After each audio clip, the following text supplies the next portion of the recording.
A vessel 450 feet long, 75 feet wide, 45 feet tall, built from raw timber, sealed with pitch, designed to carry the breath of living creatures through a catastrophe the world had never witnessed. And the man chosen to build it had no shipyard, no engineers, no workforce, and no proof that the disaster was even coming. That is where this story begins. Picture the land as it may have looked. A wide, ancient stretch of earth baking under steady sun. Dry hills standing in the distance like monuments to silence. A man deep into his years, his hands roughened by decades of labor, his beard streaked gray, standing alone in the open air. There was no storm on the horizon, no rumble of thunder, no darkening sky. The world around him was full of noise. Cities trading, markets shouting, a civilization moving forward without a single glance toward heaven. And then, into that ordinary stillness, a voice spoke.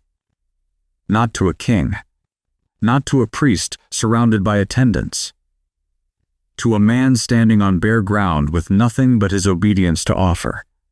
Genesis 6:14 records the instruction with breathtaking simplicity. Make yourself an ark of gopher wood. Make rooms in it. Cover it inside and out with pitch. 300 cubits long, 50 cubits wide, 30 cubits high. The verses take only seconds to read.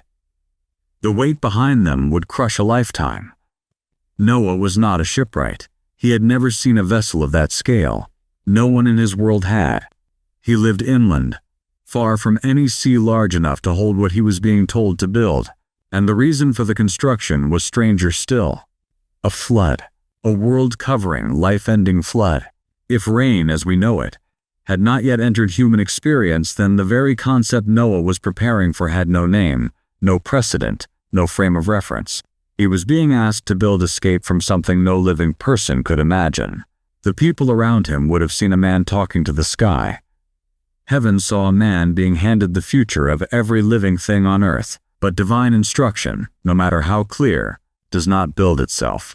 Before a single beam could be cut, before a single peg could be driven, Noah had to answer a question the Bible does not stop to address. Where on earth do you build something that enormous? And how do you even begin? The first challenge was not spiritual. It was dirt. Imagine Noah in those early weeks, walking the land alone, not praying now, planning. His eyes reading the ground the way a builder reads a blueprint. He knelt in one stretch of field and pressed his fingers into the soil, feeling whether the earth was firm enough to hold weight or soft enough to shift under pressure. He watched how moisture gathered in low spots after the morning dew. He paced distances to the nearest stands of heavy timber. He studied the slope, the drainage, the wind patterns, the sight lines to the nearest settlements. The site had to meet impossible demands. Flat enough to support a structure that would eventually bear thousands of tons of wood, pitch, animals, food, and water. Close enough to forest that timber could be hauled without killing the men who moved it. Open enough that the rising frame would not be blocked by rock formations or heavy tree cover.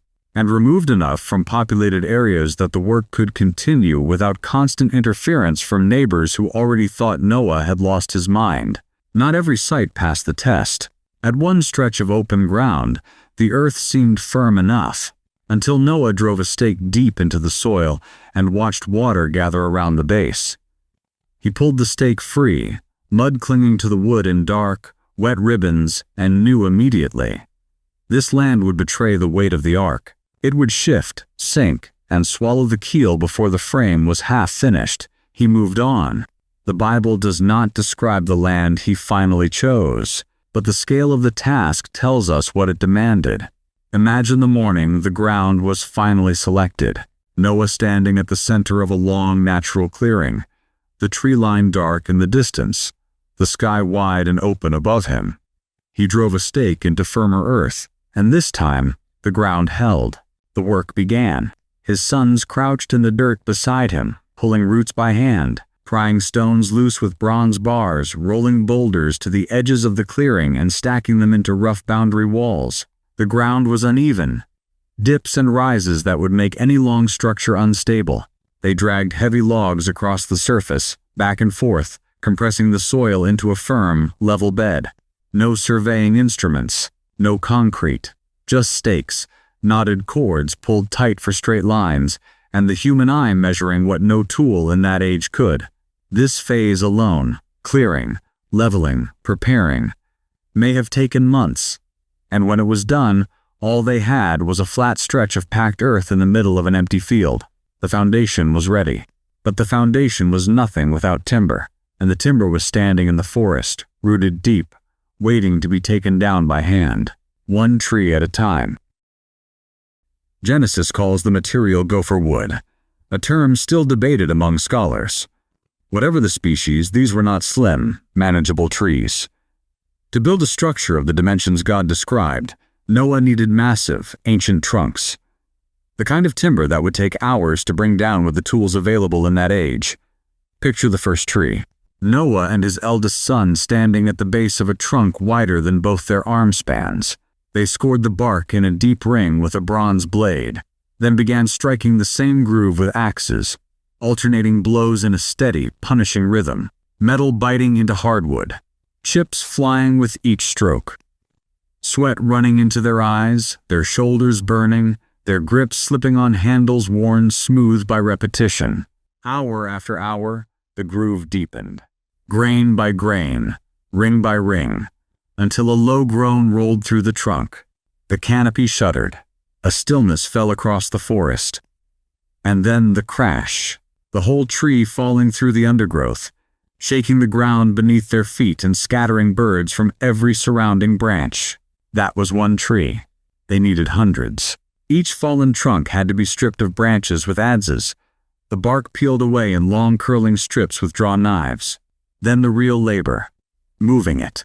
Without wheels strong enough to bear the load, they laid smaller logs crosswise on the ground as rollers. Ropes braided from plant fiber were looped around the trunk.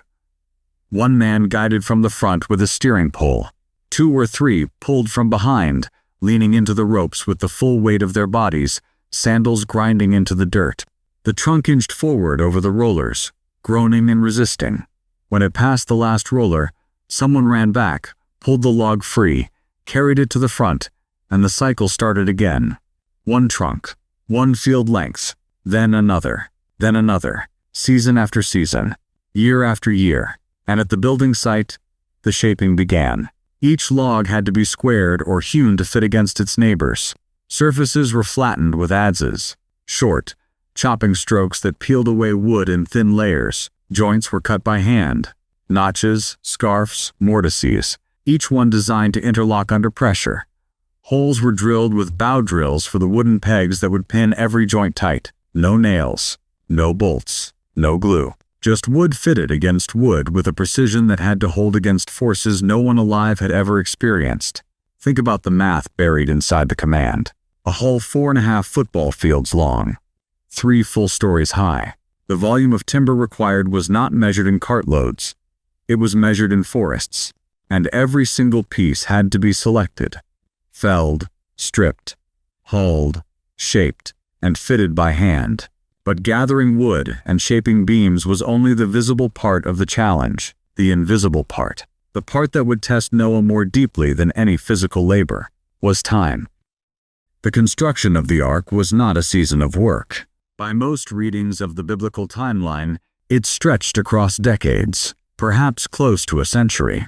This was not a project measured in months. It was measured in generations. Think about what that means in human terms. A man begins a build. His sons are young. By the time the frame begins to take recognizable shape, those sons are grown men. They marry. They bring wives into a household that has done nothing, for as long as anyone can remember, except cut, haul, shape, and join wood. The sound of mallets becomes the rhythm of every morning. The smell of wood shavings and pitch smoke becomes the smell of home. And outside the clearing, a civilization continues as if nothing is wrong. Markets thrive. Festivals are held. Children are born and grow old and die. All without a single sign of the disaster Noah insists is coming. To them, the man with the rising wooden mountain is not a prophet. He is a punchline. At sunrise one morning, deep into the middle years of construction, Noah returned to the half-finished frame. The skeleton of ribs rose from the keel like the bones of some enormous unfinished creature, dark against the pale sky. Men from a nearby settlement slowed on the road as they passed, elbowing each other, voices carrying across the field in laughter. Noah's second son paused mid-step, jaw tight, rope coiled in his fist. Noah did not look toward the road. He set a wedge beneath the next rib, nodded to his sons, and they pulled. That evening, after the mockers had gone and the clearing was quiet, one of his sons stood beneath the unfinished ribs and asked the question no one in the family wanted to say aloud. "How long, Father?" Noah looked up at the clear sky. Still calm, still dry, still offering nothing. Then back at the darkened frame towering above them both. He did not answer with a date. He could not. He answered with the only thing he had: certainty about the command. The God who had spoken had not yet said stop, and until he did, they would build. There is no record in Scripture that Noah ever stopped. No verse that describes a pause, a breakdown, a season of doubt. That silence, in itself, is extraordinary.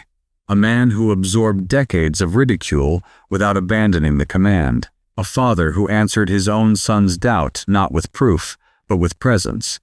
Showing up the next morning, and the morning after that, and the morning after that. This is where the spiritual weight of the story shifts from the dramatic to the daily. Faith here was not a single moment of courage. It was 1,000 ordinary mornings, 1,000 sore backs, 1,000 beams lifted, pegged, braced, and checked, under a sky that remained stubbornly, silently clear. But the frame was only bone. The ark still needed skin, and the material that would seal it against the coming water was one of the most dangerous and difficult substances the ancient world had to offer. Before the skin could be sealed, the skeleton had to be right. And getting the skeleton right was where the project crossed from difficult into nearly impossible. The keel came first. The long central spine that would run the full length of the vessel and bear everything above it. No single tree in the ancient world was 450 feet long. So the keel would have been assembled from the longest, straightest timbers Noah could find, joined end to end using scarf joints, angled cuts that overlapped and interlocked, spreading the stress across a wider surface. Each joint was drilled through with a bow drill, a sharp point spinning between the builder's hands or driven by a looped cord, boring clean holes through dense wood. Wooden pegs were driven into those holes and hammered flush, locking the joint tight. One connection after another until the spine of the ark stretched across the full length of the clearing like a road laid in timber. Once the keel was set, the ribs began. These were the curved frames that would define the hull's cross-section, the bones that gave the vessel its shape. Each rib had to follow the same arc, rising from the keel and curving outward to form the belly of the hull before sweeping back inward toward the top. Ancient builders may have used fire trenches, long, narrow pits filled with hot coals, to heat green timber until it softened enough to bend. Others may have searched for naturally curved trees, cutting where trunk met root to capture the angle already locked in the grain. Either way, each rib had to match the others closely enough that the planking laid across them would form a smooth, continuous surface. Picture the scene as a single rib was raised, the timber lying flat on the ground beside the keel, ropes already tied around its upper end. A temporary crossbeam, lashed between two upright posts, served as a fulcrum. Noah called out. His sons pulled the ropes, leaning back with their full weight, the rib rising slowly from the earth, swaying against the sky. A wedge was hammered beneath the base to hold the angle. A plumb line, a stone hung from a cord, was held against the rib's face to check that it stood true. Adjustments made. Ropes retied. The rib lashed into position against the keel with bindings twisted so tight the cords creaked under the strain. One rib standing, then another beside it, then another, each one pegged and braced with horizontal timbers that would eventually become the deck framing. One afternoon, years into the build, a braided rope gave way while the family was lifting a crossbeam into the upper structure. The snap echoed across the clearing like a whip crack. The beam lurched sideways, struck a standing rib with a sound that stopped every heartbeat in the clearing, and crashed onto the half-finished deck below, splitting a section of planking on impact. Dust rose. Silence held. Noah's youngest son stood frozen, the broken rope still in his hands, staring at the wreckage. Noah walked to the damaged section, crouched beside it, and ran his fingers along the split. He did not shout. He did not sit down. He stood, looked at his sons, and said one word, "Again." By the next morning, the broken plank had been removed, a new beam shaped to replace it, and fresh ropes braided from raw fiber. The work resumed as though the world outside had never existed. As the ribs multiplied and the hull began to take its shape, curving upward from the keel, closing inward toward the top, the planking followed. Long boards were fitted horizontally across the ribs, each one shaped to sit flush against its neighbor. Joints were cut so the edges overlapped or interlocked, reducing gaps. Wooden pegs locked every plank to every rib it crossed. The sound of mallets driving pegs became the pulse of the clearing, steady, relentless, dawn to dusk. But wood alone could not keep water out. Even the tightest joints would swell, shift, and breathe with changes in temperature and moisture. A hull this size, under the pressure of deep water, would find every weakness, every gap, every shortcut. The skeleton was standing. The planking was in place. Now came the substance that would decide whether the ark floated or drowned. The Bible names it plainly. Cover it with pitch inside and out, a short instruction. A brutal reality. The pitch would have come from natural seeps where dark, heavy resin bled from the earth, or from the sap of certain trees heated until it broke down into a thick, black, workable tar. Picture the setup near the edge of the building site. A stone-lined pit, a low fire crackling beneath a clay vessel. Inside, raw resin melting and bubbling, releasing fumes so sharp they stung the eyes and coated the back of the throat. The smell, heavy, chemical, lingering, would have soaked into hair and skin and stayed for days. Noah's sons carried the molten pitch in clay pots, moving quickly. The resin cooled fast. Once it hardened, it was useless.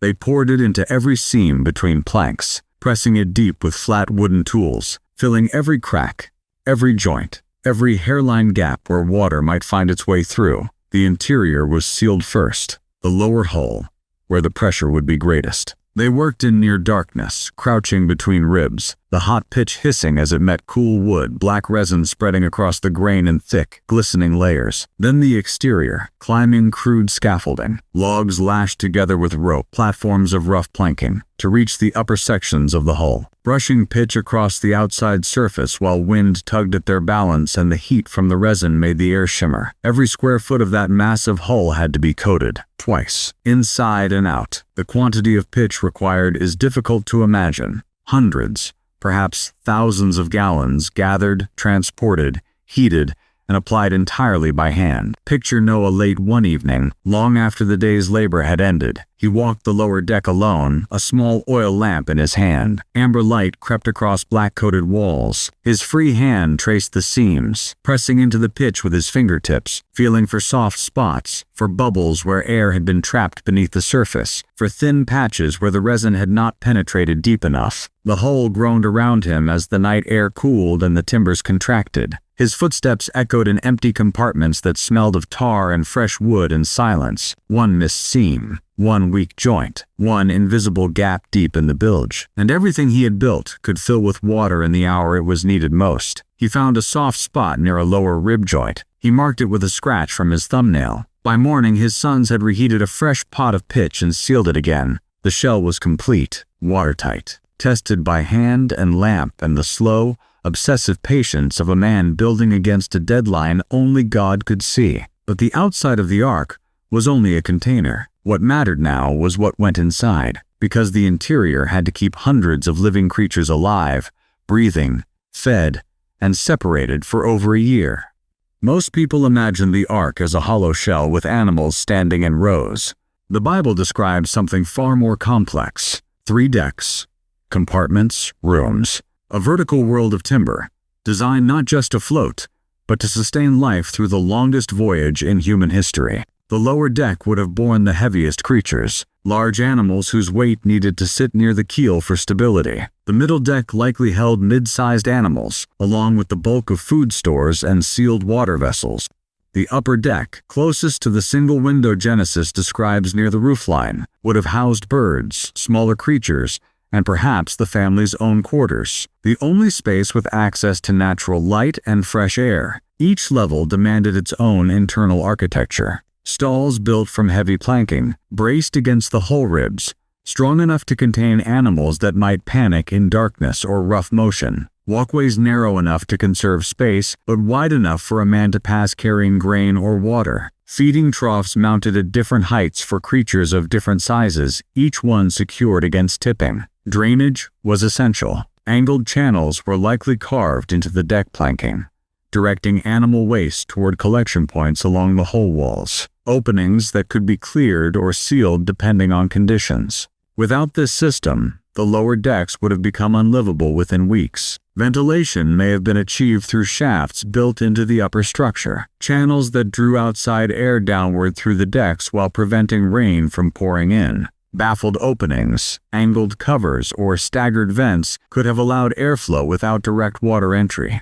In a sealed wooden structure packed with living creatures, the air would turn toxic within days without circulation. Picture Noah testing one of those shafts on a still afternoon. He held a small oil lamp at the mouth of a vent channel deep in the lower deck and watched the flame.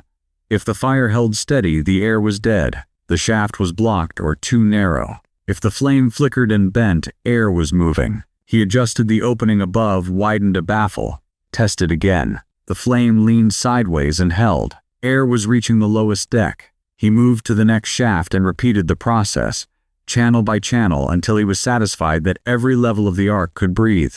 Food storage required equal precision. Grain sealed in clay-lined bins, raised above the deck floor on short wooden legs to prevent moisture from seeping upward. Dried fodder bundled tight and stacked against interior walls. Water held in sealed vessels, distributed carefully across each deck so no single section bore too much weight and destabilized the hull. And separation. Predators could not share stalls with prey. Climbing animals needed rough vertical poles or branching frames fastened to the walls. Burrowing creatures may have needed packed earth or sand in their enclosures. Birds required enclosed roosts, covered spaces where they could perch without panicking during the rolling motion of a vessel on open water. Noah was not merely building a boat. He was constructing a living system, a compressed, self-sustaining world held together by wood, rope, clay, and the careful logic of a man who understood that survival was not a single act, but a daily discipline.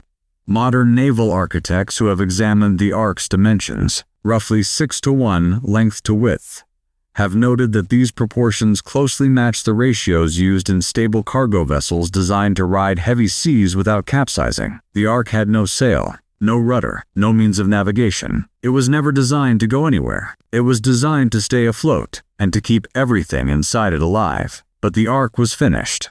The shell was sealed. The compartments were built. The provisions were stored. And now the clearing fell quiet in a way it had not been quiet for decades. The tools were stacked. The scaffolding was gone. The work was done. And still, the sky was clear. What would happen next was no longer in Noah's hands. It was in God's. And the first sign that heaven was about to move did not come from the sky. It came from the tree line.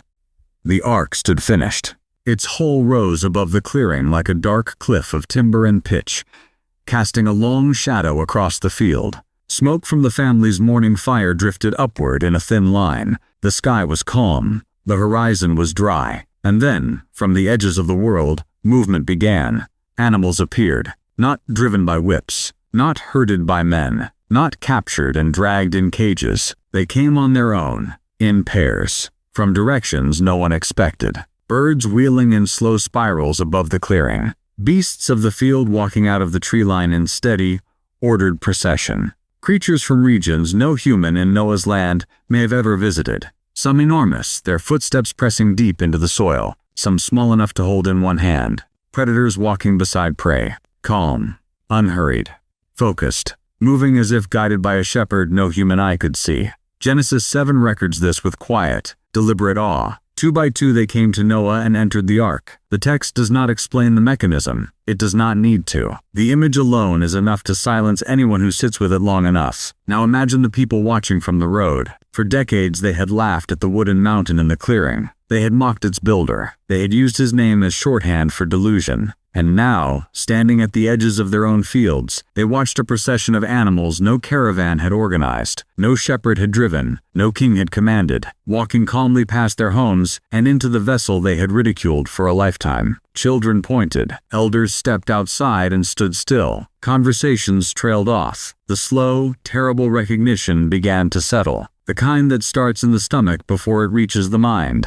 And yet, and here the Bible is heartbreakingly quiet, there is no record that anyone ran toward the door, no record of a crowd pressing forward, no record of a single voice crying out, "Wait, let us in." The animals came. The people did not. Picture Noah standing at the threshold through all of this. An old man now, his beard white, his eyes creased with decades of sun and labor and smoke, watching the parade of life flow past him into the vessel he had built with his own scarred hands. Every pair that entered was a confirmation. Every bird that settled on the upper deck was heaven answering. Every set of hooves echoing down the ramp into the lower hold was the sound of obedience being vindicated, quietly, completely, without a single word spoken from the sky. The last pair entered. The ramp was drawn in. Noah's family crossed the threshold. And then came the moment that would divide history in two, because the Bible tells us the door was not closed by human hands.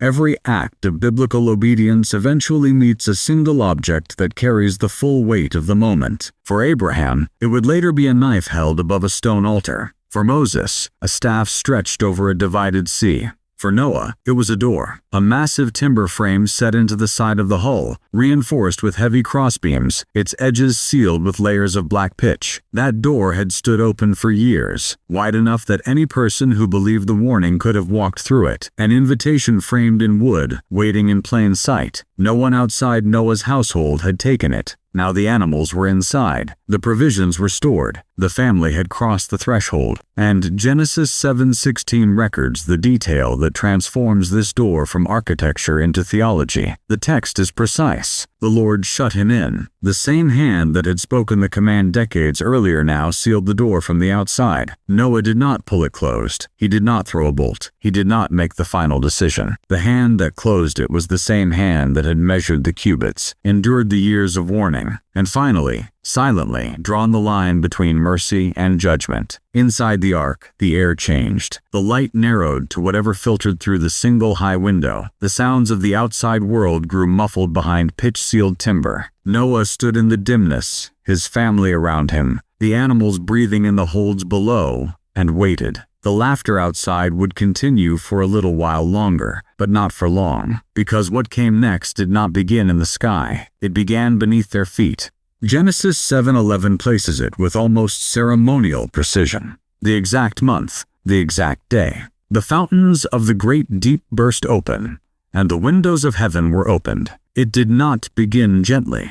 Picture the first sound. Not rain, but a deep tremor running through the earth beneath the ark. A vibration felt in the bones before it reached the ears. The ground shifting, then splitting. Underground reservoirs, sealed since the formation of the world, breaking upward through the crust. Water erupting from below. Geysers, springs, fissures. The earth itself seeming to come apart at the seams. And then the sky answered. A single drop struck the timber of the upper deck. A dark circle spreading on pale wood. Then another. Then 10. Then 100. Then a sound the human ear may never have processed before. Rain falling not as mist or dew, but as a hammering, roaring weight from above. The dust outside turning to mud. The mud becoming streams. The streams swelling into currents that carved the ground within minutes. Inside the ark, the noise was enormous. Rain pounding the roof like 1,000 fists. Wind screaming across the hull. The timbers groaning. Every joint, every peg, every sealed seam tested by forces the structure had never faced. The animals shifted in their stalls. The family braced against the walls. And then, slowly, almost imperceptibly at first, the floor moved. The ark began to rise. Not because anyone pushed it. Not because anyone steered. The water swelled beneath the keel, and the vessel that had sat motionless on dry ground for decades shifted, then lifted. But it did not rise evenly. One end came up before the other. The hull tilted. Grain bins slid. Animals cried out. For one terrifying moment, The entire structure leaned at an angle that sent Noah's family stumbling against the walls, hands clawing at timber, voices calling through the darkness. And then the water found the rest of the keel. The hull leveled. The ark steadied, rose fully off the earth, and began to float. A wooden mountain, riding on the very judgment it had been built to survive. Imagine Noah in that moment, his palm pressed flat against a wooden wall, feeling the sway, the drift, the first true motion of a vessel he had spent a lifetime constructing, his sons gripping whatever was solid, their wives holding each other, the single high window framing a sky that had become unrecognizable, dark, churning, pouring water without pause or mercy. The Bible does not describe what they heard from outside in those early hours, but the reality of the event leaves little room for imagination that does not break the heart. And at some point, hours, perhaps days into the deluge, the sounds from outside faded, not because the storm had stopped, but because there was no one left to make them. The ark drifted on, and the world fell silent beneath the water. The flood is often treated as the climax, but the flood was only the beginning. The harder trial was what came after, the waiting. 40 days and 40 nights of rain, the Bible says, and beyond that, months upon months of drifting across a drowned world, the highest mountains submerged, no land visible, no horizon but water, nothing through the high window but gray, featureless ocean stretching in every direction, day after identical day. Inside the ark, life became discipline. Feeding began at first light, or whatever passed for light in the dim upper deck. Noah's sons moved through the corridors carrying grain, dried fodder, water drawn from sealed stores. The air was thick, warm, heavy with the breath of hundreds of creatures packed into a sealed wooden world. Waste had to be collected, drainage channels cleared, ventilation shafts checked. The hull had to be walked, every creak listened to, every unfamiliar sound evaluated. Was that the normal shifting of timber on water, or the first whisper of a crack that could become a breach? And beneath the routine, the grief. Outside was gone, the towns they had known, the faces they had seen at market, the roads they had walked since childhood, distant relatives who had laughed at the warning and stayed behind. Even Noah, who had preached for decades, must have carried the weight of a world he could not save. Obedience does not cancel love. The man who built the ark had also lived among the people who were no longer there. Picture the family in the evenings, a single lamp burning, a quiet meal of stored grain, long silences, someone asking the question that hung over every hour inside that vessel. How much longer? No answer came from the sky. Only the sound of water against wood. Only the low murmur of animals settling in the dark. Only the slow rhythm of a family holding together by faith and habit and the stubborn refusal to stop caring for the life they had been given to protect. Genesis 8:1 says God remembered Noah. 3 words carrying the weight of oceans. He had not been forgotten. He had been entrusted with the longest endurance any human being had ever faced. And then, after months that must have aged them in ways the body shows but the text does not describe, something changed. A subtle shift beneath their feet. A new resistance where there had been only drift. A faint grinding sound. The hull pressing against something solid. The ark came to rest on the mountains of Ararat. But landing is not the same as leaving. The water was still receding. The earth was not ready, and neither was the waiting over. It had only changed shape. When hope finally returned, it did not arrive with thunder or a voice from heaven. It arrived on wings. Picture Noah at the small window near the top of the ark. An old man, older now than when this began. His hands still steady, his eyes still searching.